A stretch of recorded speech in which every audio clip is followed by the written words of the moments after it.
Hi, Jonathan Holt, Chris Fide, Integrated Planning and Investments. This is part 3 of our 3-part series related to retirement income planning.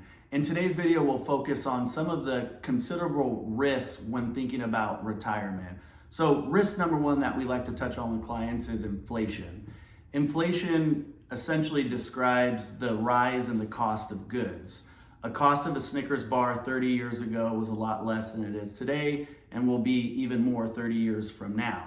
And inflation can be one of the silent killers that can erode your purchasing power during retirement, especially if someone's living 20, 30 years in retirement. So making sure that their portfolio and their income sources at minimum are keeping up with inflation is a crucial aspect of retirement planning.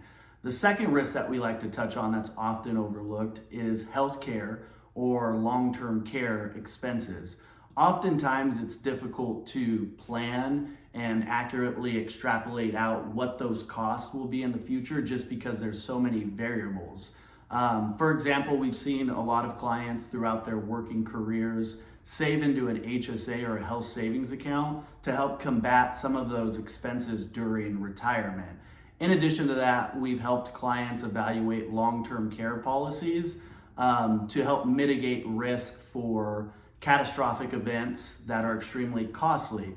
As an example, someone that may need memory care for a handful of years, that's a fairly expensive endeavor that can eat away at your retirement savings.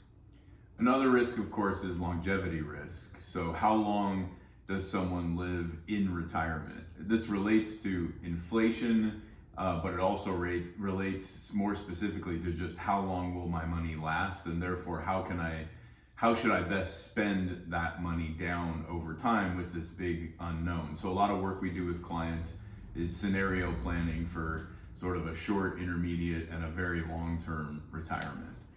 Another risk that tremendously impacts the ability to continue to withdraw income during retirement is sequence of returns risk.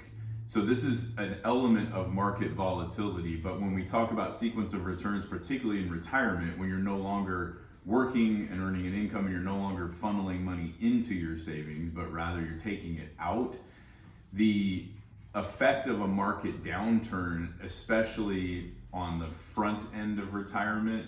So if you imagine you retired in 2007 or 8, back during the major financial crisis that we had, that would be a huge impediment to achieving your return goals.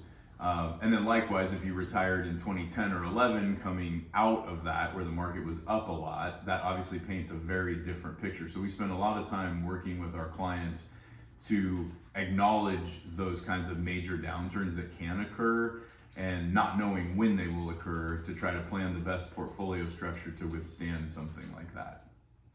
Thank you for participating in our 3-part retirement income series, and we hope you found the content educational.